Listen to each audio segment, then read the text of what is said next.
Hello everyone. Today we are going to discuss about formal languages and regular expressions. In the previous class we have discussed about introduction to automata.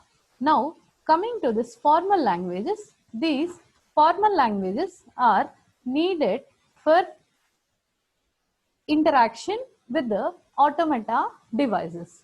Now, before moving on to the formal language, first of all, we'll see what is a language.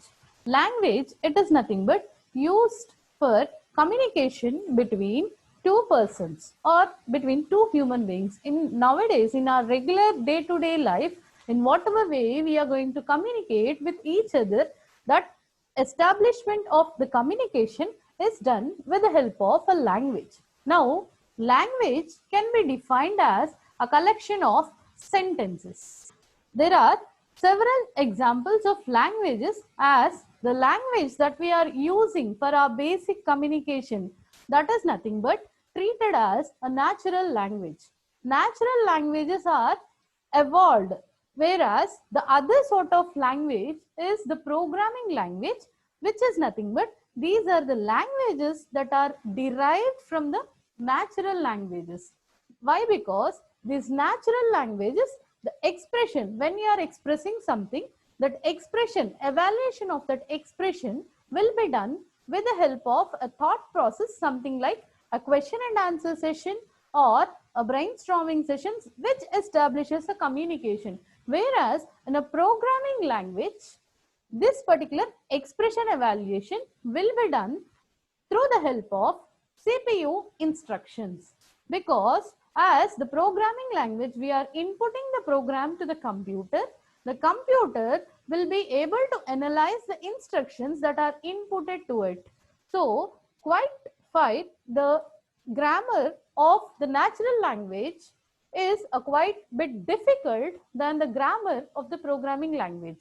Now, a formal language is a language which is aiming at defining the symbols, alphabets, and from using the symbols which are derived from the alphabet, we are using to draw the strings. Now, these formal languages are defined by using two set of rules which are known as syntax and semantics. Now, syntax of a language tells us about how to use a particular symbol or how to use a particular string, whereas semantics of a language tells us about meaning of that symbol that we are using in that particular language. So, finally, these particular formal languages, in this particular formal languages, symbols are used. That means symbols are used to model the language. And another characteristics of the formal language is, as we have discussed, this formal languages are quite different from the natural languages, because natural languages are evolved where these formal languages are derived from the natural languages, and these formal languages are designed for certain applications such as text processing and in the construction of automata, which is finally used for evaluating the patterns. Now, coming to the definition of a formal language is defined as set of strings of symbols which are drawn from a finite alphabet set. Finite alphabet set means that set should be completely defined. That means we should be aware or we should be in a position to decide what are all the alphabets we are using in that language, and using that symbols in the alphabet, those are specified by using the set of rules. Now, these set of rules are finally going to generate the language where there will be a machine which is accepting that language. Now, coming to the here, in this particular formal language, we are having this alphabet, string, and language. So these three terms are treated as the basic elements that are involved in the design of the formal languages. Now let us have a look of this alphabet, string, and language. Coming to the basic definitions here, Alphabet is nothing but it is any finite non-empty set of symbols that are accepted by an automata machine.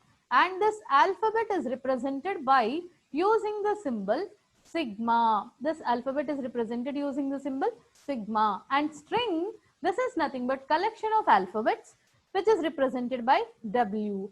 And using this alphabet and strings, we are going to define the language, where this is nothing but the set of strings of symbols represented from any alphabet set, and this is denoted using capital L. Now, some of the notations used in this languages are, just like in the programming languages, we will be having a null character in order to represent certain values. It plays a major role. Similarly, here also in the formal language, epsilon is a symbol used to represent the empty string in the language. Now, there are certain notations, something like which are similar to multiplication identity and additive identity, where multiplication identity is represented by star, that is asterisk symbol, and additive identity is represented by plus. Now, coming to this multiplication identity here, the language of all the strings over the alphabet sigma, which are including that empty string, is denoted as sigma star, and the language of all the non-empty strings, that means the sigma star includes epsilon in its language, where sigma plus excludes epsilon in its language. So, where these are the basic notations that are followed while you are writing the language here. Now, coming to the operations that are involved on the languages here, there are three certain operations: union, concatenation and closure. Union of a language denotes L union M. Given two languages, L union M denotes the set of strings which are either in L or in M or in both. Where concatenation means it is denoted as LM, where the strings in L are concatenated with strings in M, and L star denotes the concatenation of L with itself. That means the strings in the L itself are repeated n number of times, where this n denotes the closure, where this closure operation L star is defined like union of I is equals to 0 to infinity L to the power of I, where I here denotes the level of closure. Now, let us have a quick example here. Let sigma is equals to a comma b, where the language that is defined will be written like this, and given two strings L and M here, where the string L is represented in black color and M is coded as green color. Now, L union M represents both the strings in L and M, and LM represents the strings in L and M, such that 0 concatenated with 1 0 and 0 again concatenated with 1 1 0 of M, and again 0 1, that is second string in L concatenated with the two strings in M, and third string 1 1 0 of L is concatenated with two strings of M. So, finally repeating the eliminated duplicated strings here, eliminating, we will be getting this L. And coming to closure operation here, closure denotes L to the power of 0 union L to the power of 1, 2 and so on, where L to the power of 0 gives you the empty string epsilon, and L to the power of 1 is nothing but the string as it is itself, and L to the power of 2 is 0 and which is concatenated with itself. That means three elements are there. So, with these three elements, again it is going to concatenate with itself.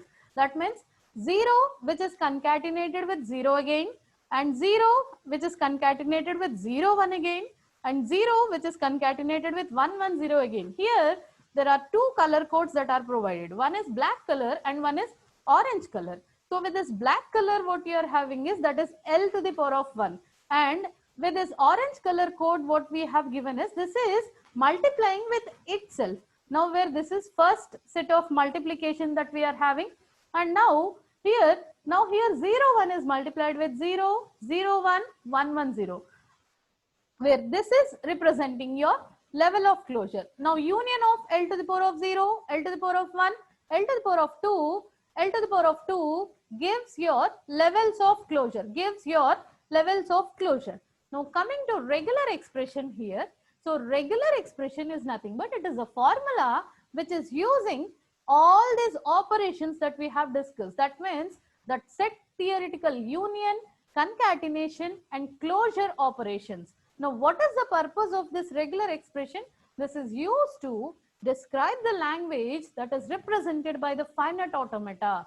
Something like we can call it as it is used to construct the components involved in the design of finite automata. So this is useful for representing the strings in the finite automata by using the algebraic operations, that means union, concatenation and closure here.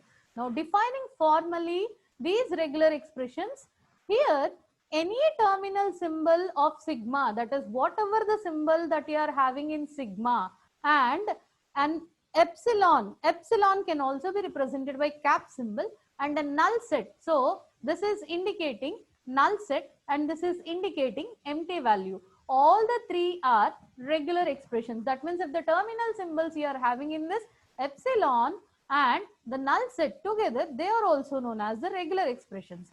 Now if in an alphabet, if you are having any symbol A, then that symbol is also denoted as regular expression as a normal A. And then union of the two regular expressions R1 and R2. Say R1 is a regular expression, R2 is a regular expression. Then union of the two regular expressions can be written as R1 plus R2. That is also a regular expression. Then concatenation of the two regular expressions R1 and R2, which is R1, R2, that is also called as a regular expression. Then iteration of the regular expression, which is represented as R star, that is also called as closure operation. That is also a regular expression. And if R is itself a regular expression, then parenthesis of R is also a regular expression. Now we'll just have an example here. So these are all the sets that are given here: 101, 0110, epsilon and AB, and epsilon and all the zeros here. Now seeing the example one by one here, this 101 is a set that is obtained by concatenating the symbols 1 and 0 respectively. So that means the string what we have denoted here 101 is obtained by concatenating 1, 0 and 1 again. So the regular expression that is represented here is 1, 0 and 1. Now coming to the second example here. So 0, 1, comma 1, 0, where this is representing union. So 0, 1 or 1, 0. That means this is representing union of 0, 1 and 1, 0. So union operation is represented in the regular expression by using a plus symbol. So this can be expressed as 0, 1 plus 1, 0. Then coming to the next one, that is epsilon and AB, which is also denoting the union. This is represented as epsilon plus AB. Then finally last one, that is epsilon comma 0, 0, 0, where this is simply nothing but 0 star, where previously we have discussed sigma star. So that is represented as 0 star, where this is with the regular expressions and some of the regular expressions which are supposed to be solved. Thank you.